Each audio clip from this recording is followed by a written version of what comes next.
All right, I want to introduce these two wonderful gentlemen to all of you guys in the chat room. And I'm sure most of you know their names, and I'm sure you've heard of them. But tonight is an opportunity for you to get to hear from them, to hear a little bit about their stories, to how they make connections to what they do. And, you know, one person asked me, I was in doing a webinar this week in the masterclass, and somebody said, why are there so many people who've been at TradeStation for so long? And then Jesus followed up and said, Sarah, you know, you've been here 3 years. Why are you still here? And you know what? This is the cool thing about this place. And I not only just kind of started working here for 3 years, but I've been with TradeStation for a really long time. I have never met a group of people who are so committed to helping get the knowledge and the financial edge into everybody's hands. And that people, we literally sit around tables sometimes and we're thinking about the clients and taking care of solutions from a client perspective and point of view, because everybody really cares. And that brings such a positive energy to what we all do. And I think speaks to so much of the commitment that TradeStation has to help all of you with your financial edge and your experience in the market. And John and Hans are also two living creatures who have been with the organization for a really long time. And I think probably have some stories for you that might not be things that happened yesterday, but a few years back, but I'll let them share those with you. So tonight we have John Bartleman, and he is the CEO of all of TradeStation Group. And we also have Hans Stimming, who is our Chief Growth Officer. Hi, guys. Hi, happy to be here. Awesome. So I have a few questions that I want to ask you, and then I know I definitely want to open it up to give everybody in the chat room an opportunity to be able to ask the questions that they have pressing as well. So John, not only have the markets been pretty crazy lately, we have had a lot of change that's happened in TradeStation over the years, especially since you've been at the helm, as well as since probably even joining TradeStation. Can you tell us a little bit about how TradeStation has evolved? Yeah, absolutely. So, as you mentioned, I'm one of the people that have been here a long time. So I actually joined TradeStation in 1999. So that was back in the days where the Cruz brothers, the founders, were actually shipping TradeStation 2000i for the first time on diskettes. That's how long ago this was. So, it's been an exciting, adventure being part of this amazing company. And, as Sarah mentioned, the culture we have here is incredible. We have a lot of people that spent a lot of time here and really have a lot of fun together. When I'd say over the last several years, I took over this role in 2016, and we have seen just tremendous change, not just in the company, but across the entire industry. So when we think back, we were hitting 2017. We first decided we're going to enter the crypto space. We saw this coming for a few years before that and finally decided to bite that off and say, all right, we're going to have to add crypto as a new emerging asset class. By 2019, we launched crypto. We acquire your previous company, You Can Trade, to integrate a more advanced, education community into our offering. And at that same moment, we went commission free across the industry. So that was huge transition for all the brokers in this space. So after that, we figured, okay, this is going to be trouble for the company. Are we losing a major revenue stream? What's this going to look like? And then a few months later, COVID hits. Interest rates dropped to zero, and it seemed like it was going to be a pretty devastating environment for brokers, with a huge revenue stream lost plus interest rates gone. But what ended up happening was an explosion of new traders coming to the market. We just saw growth we'd never seen before. And as a company now saying, wow, this is all going in our favor, we've got to move fast and really adjust to that. And now we're all getting used to the post-COVID world. So, the evolution of some of these asset classes that we'll talk about, it's been a real adventure here.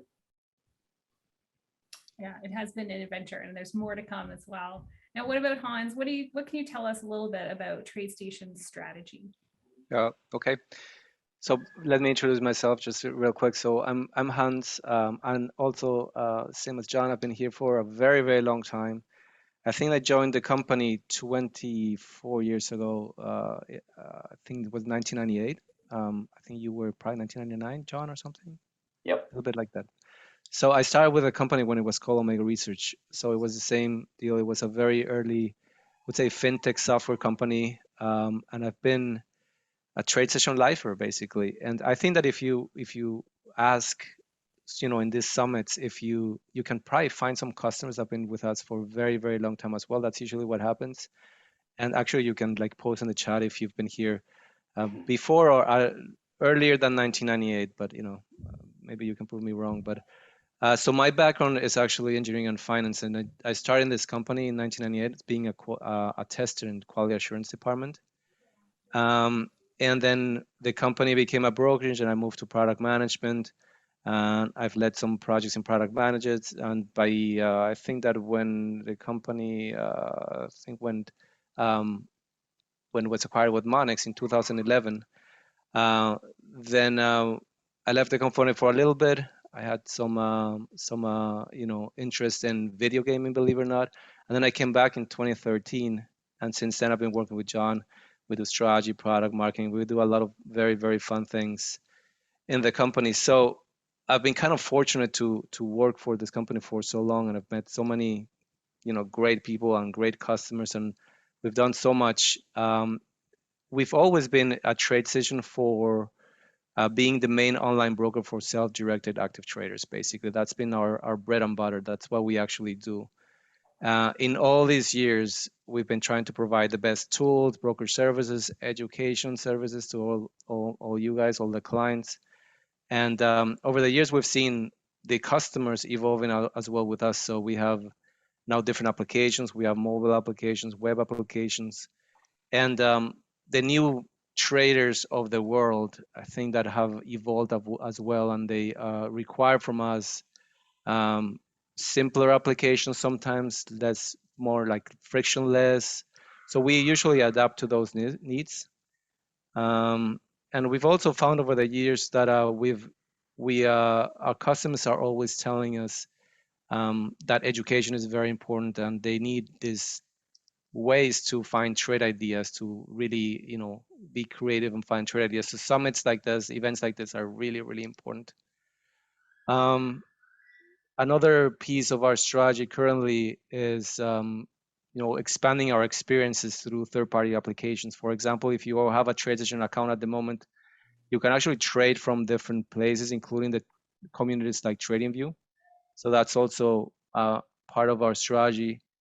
And throughout the years, I think we have always kept an eye on new asset classes. So, for example, when we started being a broker in 2001, our first asset class that we included in this like online brokerage package was equities, and then we continued with futures in 2003, and we continued with options in 2008, maybe 2006, and then finally we went to forex. And in 2019, like John was saying, we integrated crypto. So part of our strategy has always been keeping an eye on digital assets, and probably we need to keep an eye right now on NFTs and everything that's happening there. So that's where we're going. That's where we're going in a nutshell. That's our strategy. Certainly, one of the things that I was talking about here as we opened this this evening is, with the markets being so volatile, it's nice to be able to have knowledge of how to trade different asset classes and to be able to shift depending on how things are moving, what's trending at the time, or what's happening in the news. So John, can you speak to us a little bit about the fact that TradeStation is multi-asset, and what does that really mean for our customers? Yeah, so we had, historically, when we first switched from being a software company to a broker-dealer, that happened in 2000 and 2001. We started adding asset classes with the thought that, we wanted to be able to teach our customers and provide them access to the multiple ways in which they can invest in trade, different market styles. So I think it was critical, and our software was initially designed for the futures trader. And then we added equities after that, and then options, and had FX in there as well along the way. So I think it made complete sense for us just to, to really focus in on the various more active trader focused asset classes. It's been one of the interesting things we've seen now with crypto. I would say it's actually much less of a trading product, it seems.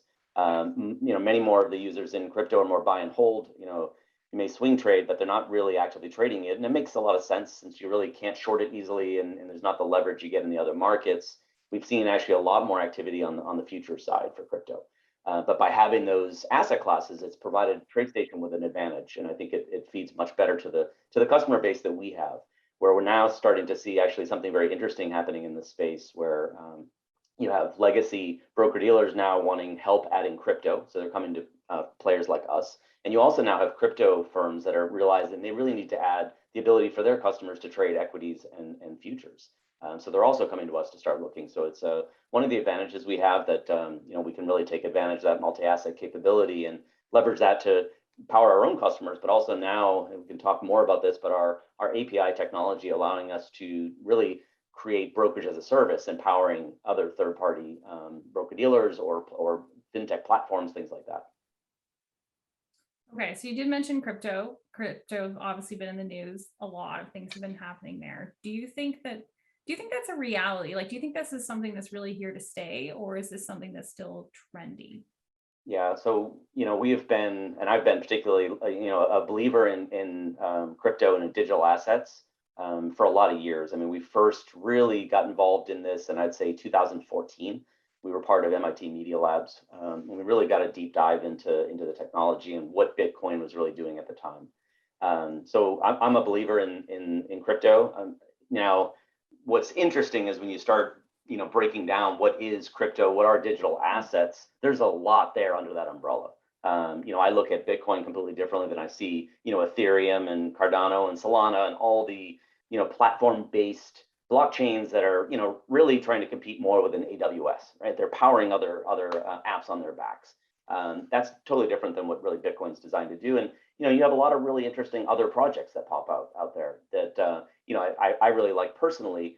Now, part of the challenge we have as being a regulated broker dealer and an FCM and having a separate crypto entity that's registered across the US and on many of the states in the US, that what we're grappling with now is working with the regulators and developing a framework in which we feel comfortable understanding which cryptos are less likely to become a security later. Because we really don't want to be providing trading capabilities and supporting unregistered securities.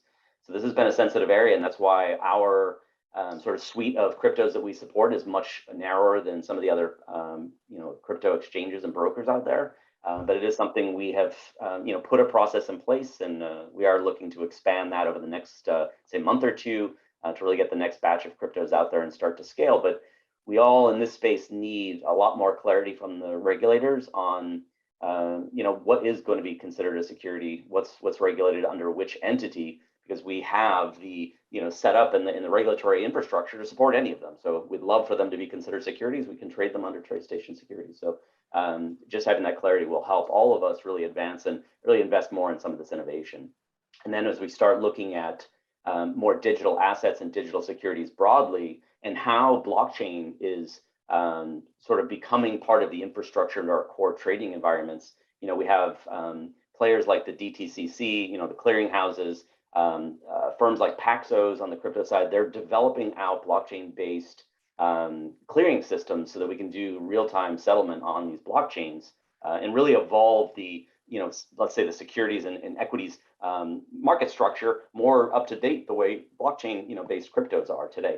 So they provide a lot more flexibility and capability for investors to invest and trade in a lot more products, especially now you're starting to see, collectibles and an entire new asset class emerging that are coming through NFTs or, smart contracts. But those are all really, interesting projects I think we'll continue to look at and see what we want to support going forward. But it's really been exciting to be part of this whole journey as this has evolved, and we look to see where the entire market takes us from here. But I think there'll be, like we're seeing right now in the markets, there's a lot of volatility. You're definitely getting a correction in the the overall broader markets, and clearly crypto has been lumped in with the more of the tech-oriented stocks out there. I think a lot of them they represent that because that's truly what they are. They're really just tech startups in a lot of cases. So I think we'll see some of that flushing out, but you'll have the next generation of future projects coming out the other side where I think we'll get the Amazons and some of these other type of brands like we did after the .com bubble. Okay, and then what environment are these guys going to exist in? I wanted to ask you about what your thoughts are about metaverse as we move into this virtual space.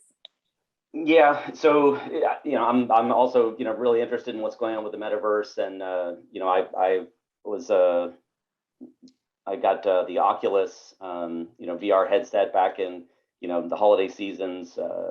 Just wanted to test it out and see where things were. I was pretty blown away at the state of where it is and how advanced it's gotten and how easy it is to use.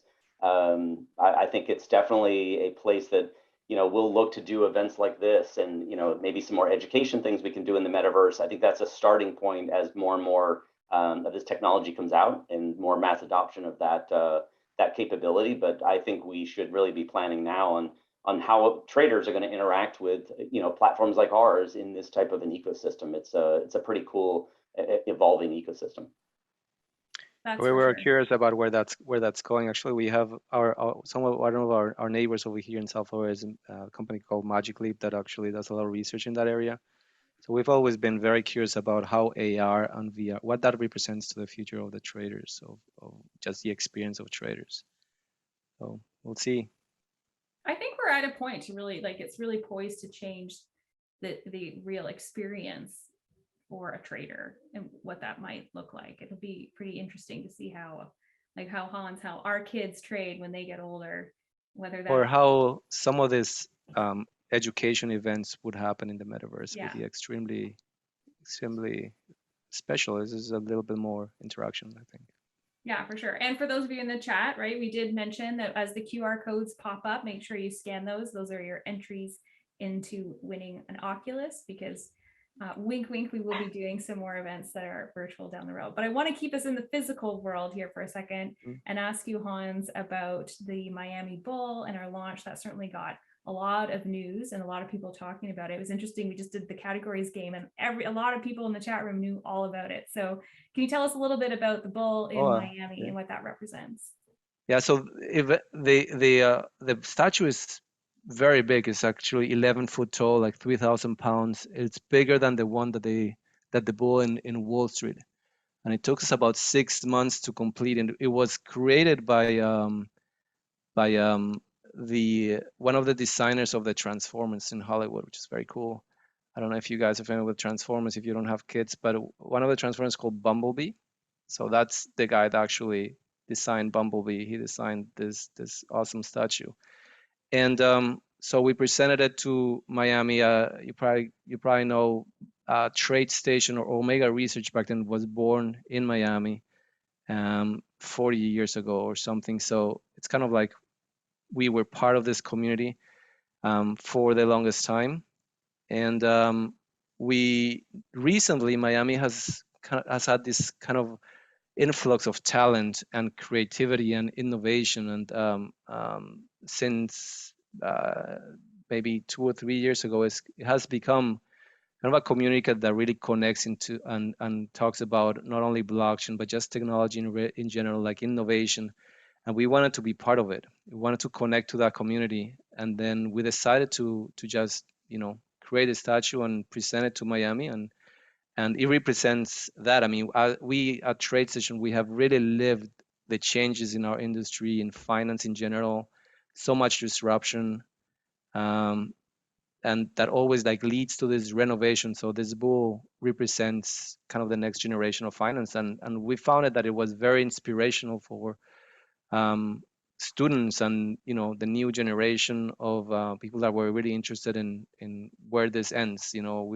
John sometimes says, hey, we're like in inning 1 of this blockchain revolution. Well, that's what this represents basically.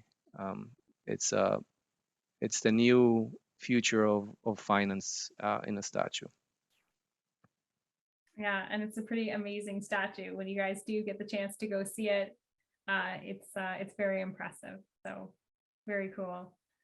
All right, speaking of being at Miami University, there's a lot of graduates, and I don't know about you, but even this past weekend, it must have been graduation, because there was a lot of people all dressed up in fancy tuxes and fancy dresses. And I think it's really a time for us to maybe remember what it was like to graduate from school and to kind of look out on the horizon of what am I going to do now? And it's kind of scary, kind of exciting.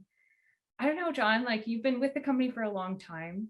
Can you kind of think back to what it was like for you when you started and you just graduated? And then can you tell us a little bit about, did you ever think you're going to be in a role like this, doing what you are today when you first graduated? Yeah, it's actually a great question to reflect on. I had no idea I was going to end up here. This was never by plan. Actually, when I started college, my goal was to be a fighter pilot in the Navy. So I went to Embry-Riddle Aeronautical University, started there, but at the time, that's back when the Cold War was ending, downsides in the military. So I decided, look, my chance of flying a fighter plane were pretty low. I'm not going to do this. But at that time, I did get to spend some time with some of the naval intelligence officers. So really loved the idea of that, and transitioned really to study international relations and political science with the goal of working for the CIA. So I got out there, started grad school and working in some of that space. But at that point, had to make a life decision. Do I want to move overseas or get married to the person I was with at the time? So I ended up choosing to stick in the US, get married, and ended up getting a job at Franklin Templeton, which was my first introduction really into the financial space. I mean, they're long-term buy and hold investors, a great company. I spent about 5 years there, got my MBA, and really absolutely fell in love with the markets. And after that, I got recruited by Omega Research, which became TradeStation. And I'm like, wow, what a different world here. This is active trader, market depth and how to trade options. I had no idea about these things at the time, but had to learn basically all the asset classes, all the markets, and all the tools and everything that's necessary for an active trader. And I've really been part of everything we've built here in the company. And like I said, transitioning from a software to being part of the product management team, you're sort of in the middle of everything that's happening. So it's like you're living an MBA. So it was exciting, but I had no idea I'd end up taking over. But you're here long enough and you've been part of building everything that's here, and sometimes that's what happens. So it's just a lot of hard work and learning. Amazing. And what about you, Hans? How do you stay motivated? What kind of keeps you going every day? What would you say to new graduates or people just starting in the markets too? Well, I think that it's probably for me, I've been extremely fortunate to have a job that changes all the time. And I've been giving so many opportunities, not only at TradeStation general in this country, I've been giving so many opportunities that it keeps you going, just because it's this new stage that's coming up. It's brand new and you have to learn everything again. And everything that you know from before, basically you have to take that as kind of a back test, talking TradeStation. But in reality, what's coming to you, it's going to be totally new and you have to adapt. So it keeps me motivated to work for TradeStation when I know that there's, that we are doing something great, and then it motivates me to, be in events like this and touch with customers, understand that all the hard work behind the scenes here help our customers and makes a difference. So that definitely is huge motivation to me.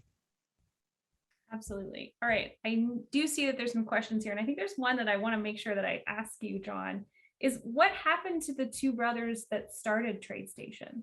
So Bill and Ralph are still here in South Florida. So they both live in the Miami area. Their kids are really, for the most part, grown now and out. They've each gone their own different way. Haven't really been part of the company since they left, and Monix took over. But done some pretty amazing things. I know they got into cattle ranching in Montana for a while, into real estate. Now, Bill Cruz is doing, a lot of investing in some really cool technology companies right now. So, we stay in touch. That's cool. Okay, I opened up this session and I was talking a little bit about what I had seen in the markets previously, and I was sharing some of the tools that I like to use, and there's certainly a lot of tools in TradeStation. And I was curious if you guys would share, are there any tools that you like to use to decode the market? Oh yeah, well, I'll start with that. To me, I live in charting and radar screen. Those are my two main tools. There's nothing better than radar screen to scan the markets. And our charting, I still think, is one of the best in the entire industry as far as its flexibility and customization. So, I live in those two. But I was the creator of the matrix window, so I happen to love that as well. Yeah. But I use the other ones a lot. I was gonna say, I can't believe you didn't say matrix. But yeah, I usually, I like radar screen to just look at the markets in general. But usually, when I have time, matrix is my favorite tool. In and out. So, were you involved in the matrix too? Nope, I was not involved in that. But I was involved in other tools. When I started in product management, I actually started more in the back end side, so more on the routing of orders, connecting to the market centers, and all that. John was more on the front end side of things. Yeah. Yeah, funny story actually on the matrix. So after, well, we've created it, we have it almost ready to go, and we didn't know what to call it, because in the market there was really a depth of market view is really what it was called generically. But Bill Cruz actually was out at the movies that night, and that was the day that that Matrix the movie came out. So we backed into having Matrix actually mean something with market analysis and market depth, and he says we're going to call it Matrix. I'm like, what? No one's going to understand what that is. But yeah, and it's stuck till today. So. Good stuff. Okay, I'm going to take a twist here on a question that's in the chat room, and it's about crypto and when you're starting. And I know these are just all of our personal points of view when it comes to talking about trading. And I certainly want to mention that for everybody viewing, that it is important that this is for education. You want to make sure that you're personalizing your trading for you. But do you have some ways when you take a look at crypto, do you have anything you could say to people to make it feel, is there a way to make it feel comfortable or safer for people, or is it just too risky for people who are just starting? Well, I think to me, I consider each of these crypto projects to basically be a company. So just the same way you would research a stock before you'd really invest in it. I mean, if you're day trading and you're in and out based on a pattern, that's one thing, and that's fine. You're taking the risk that you take. But if you truly want to invest in it, you really have to understand it. You have to understand the project. I think it's a little scary for a lot of people to dive in. I mean, you don't have the annual reports. We don't have the research that registered securities have, and that's one of the issues. So it's taken us in the company. I mean, we are still learning every day. There's new projects coming out. You're learning new things that are happening in the space. It is really impossible to keep up with everything. But we've done deep dives into a lot of these different technology stacks, and that's where me personally, I am very bullish on Bitcoin. If I had someone asked here, if you have money, where are you going to put it? I'm putting it in Bitcoin. And the reason for that is, in really looking at this, I see Bitcoin as the real, true long-term store of value, more like gold was intended to be. But this is really, I think, a much better version of gold. It's the only, first of all, the only truly immutable crypto blockchain technology that's been out there yet. And you can transmit wealth across borders with nothing. It's frictionless. You're starting to see it adopted. It's the hardest money, the hardest currency this world has ever known. So things will naturally gravitate to that. But we have a lot of systems in place with central banks and invest in an existing infrastructure that's really difficult to pivot. But it's happening, and we're seeing it happen here. Where, like I said before, there's other projects like Ethereum and Solana and Cardano. They're great projects. I mean, those are great technologies that you have all businesses in an industry popping off the back of that, sort of all this Web3. The question is really which one's going to be the survivor, which one's the best technology, really understanding those teams and who's there. That's why we need more transparency into some of this. I mean, a lot of them you can read the white papers, you can get in and read some of the research, but it takes time, like any other project. I mean, one of the other ones I really love is a project called Helium. It's been around for a while. This blockchain is, rather than proof of work or proof of stake, you're basically giving up part of your Wi-Fi to the outdoors region around your home, several block area, so that anyone that needs internet access very cheaply from outside is able to leverage that network. So it's got use cases all around the world. It's an interesting project, but it's totally different than all the other projects that are out there. So you really have to do the work and understand what it is you're investing in. What about you, Hans? Because I want to disagree with John. I'm going to make a point after. I kind of disagree with him, but I'm one of those, like maybe, not sure if it's normal, but I trade every asset class totally different. Like when I hold equities, depending on things that I know and I enjoy, products that I enjoy and services that I enjoy, I don't trade them, real time, or I don't do day trading of equities. It's more like a position, long-term holding of equities. I do like strategy testing with options, that I enjoy. I enjoy the science of it, and futures is definitely the if I had the time, that's the one that I would go in and out, and try to make profits short term. Crypto is totally different animal for me, and I have not been able to really find the angle. So the angle right now is participation. I participate, but I don't really have had the like the mindset to say, this is the way this one actually works, and I think it takes time to get comfortable with it. So, but that's just me. Everyone is totally different, and everyone has like a different comfort level with each asset class. So yeah, I don't recommend anyone just doing what I do. I think that everyone needs to like do what their own thing. Well, just to spur on a bit of debate here, I want to mention, though, that I think that while Bitcoin was like an originator here in this space, when you look at the evolution of how the different coins are coming in, and then, like you mentioned, user cases, like the original intention of Bitcoin and where what we're seeing people adapt the use for makes me feel like I don't know that it is Bitcoin is the long-term piece, that I think that Ethereum has certainly proven its stake in terms of how it's grown, and it's had, like, the NFT world especially have evolved in that space. And we look at W3 and where we're going next. I don't know. Do you guys, like, I even wonder if we don't even know what the real currency will end up being. It'll be something else. Like, do you think that Bitcoin, Ethereum, the big guys will kind of always be around?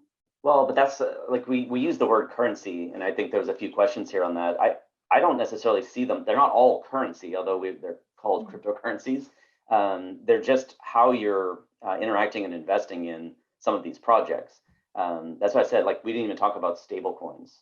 Right. Whether the algorithmic stable coins like the UST and Luna that just collapsed, or we're talking about USDC where all the money is flowing because it's the most transparent stable coin out there. What are the central bankers and the regulators going to allow with stable coins? A whole different area that's going to get regulated, and we'll figure that out. But to me, that's really just digital dollars. It doesn't change the currency we use. It's just the underlying tech that's some of the rails for this. Where Bitcoin, I think, is truly a store of value, but it's the layer 2 projects on top of it that will make it more usable. Clearly, it's very slow, expensive, cumbersome to use for transactions. It's not by itself going to be used for transactions like that, but it could be for a store of value. And then the layer 2 techs can make it more usable for different types of payments, or at least payments across the world and things like that, remittances. But we'll see where it evolves. Like things like Ethereum, absolutely. You're paying for the gas in that system. That's creating amazing applications for Web3 on there. Totally different use case. So, but yeah, very exciting. It is exciting. And I do think we should mention it, stablecoin, right? Because I feel like, some people who kind of want to get involved in crypto, it's a little scary. And then they hear about what the stablecoin is and they think, well, maybe that's the place to go. And I'm going to add my 2 cents here to start and say, I remember when I first started trading futures, and that happened to be the first asset class that I did. And I looked at all of them first. I think I looked at crude because someone was like, oh, you can make lots of money in crude, right? So I looked at it and I looked at the crazy ranges that they were in. And this was a long time ago. And I thought, oh my gosh, like I can't do this. But what's interesting is when you go into futures and you learn the different contracts, that they all have different contract sizes and that they represent different amounts of money. The value is different. You can kind of look at it the same way in crypto. Crypto, like you said, is an umbrella, really, right? There's lots of stuff you can do in it. And it doesn't even necessarily need to be Bitcoin or Ethereum. You can even get into all sorts of like down the rabbit hole of NFTs. So for people who are starting, maybe it's not necessarily saying this is the only one thing I can do, but in fact realize that there's a whole lot, it's almost like a world, an ecosystem for you to pick from, and to be very cognizant of what's the value of them, how much do they move, and how much will it cost you to kind of get involved. Okay, I rambled on, but what are your thoughts about stablecoin? Do you think that's really like the first place people should start into, or do you think that they should investigate a couple different things to trade in crypto space? Well, I would actually say that stablecoin is probably not the place to start, just because it's meant to be a stable based on the dollar, so it's not really an investment. You may use it, as currency, in these digital ecosystems if you're trading on different exchanges and things like that, and you want to keep your thing at a stable dollar, but it's not necessarily an investment because it's intended not to move in price against the dollar. And I saw some questions here. Well, is the stable coin that we support, is it safe? Are we clear, what's backing it? So we only support USDC. It's a US based stable coin that has audited financials that are sitting out there for the public to view what's backing it in treasuries and actual currency. Unlike Tether, where they've shown multiple times now that it's not actually backed 1-to-1 with the dollar or even with the dollar-like assets. So it's something you have to truly understand what it is and is it secure. But no, I would actually, if you're looking at some other cryptos, really understand some of the ones that may be more for an investment. Yeah, for sure. Okay, Hans, it was interesting. You talked about choosing things to trade based on things like you're passionate about or that you believe in. Can you tell us a little bit about how do you scan for different opportunities then? Is it what are some of the things you look at? Well, when you're not using technical analysis and you're actually using the fundamentals of the company, it really helps to understand the company, not just by looking at the financials, the balance sheet, the income statement, but actually using their services and products. That's the reason why a lot of investors hold Apple, because they like the product, so they make a connection. And so in some way, I mean, you have to look at your portfolio and definitely, if you want to trade actively, choose something that is liquid. But if you want to also have a portion of the portfolio that the theme is basically what I like, what I enjoy, that usually in some way works for me. It has working long term, because usually when you're working in an area, you will become an expert of the products and services of that area. So you can really filter out some of the noise and find the real value of some of these companies that you're exposed to. Do you guys, I'm going to ask another one. Do you guys find it's like we have the platform, the original platform, and we have mobile and we have web. Do you find that you guys use the same tools for trading different asset classes when you're looking at the markets, or do you have a favorite of the three? What do you use most? No, well, I'm using now some combination of the desktop and the web to just monitor my workspaces and what I'm following. But I'll do that for most of my trading. But I'm on the go and in meetings so much that I tend to use the mobile app a lot for all the asset classes that I'm trading. I use a lot of the web trading application. My job is usually just sitting in front of a computer for a long time with meetings going on. So web trading is really easy. We just like bring it up, take a look at where you are, maybe place a quick trade or something like that, and then close it again. So when I'm on the go, obviously I use a mobile app, and when I'm really sitting, taking my time on trading, using the desktop. Okay, what about you guys in the chat room? What do you find you use the most? Which one do you use, or do you use a combination?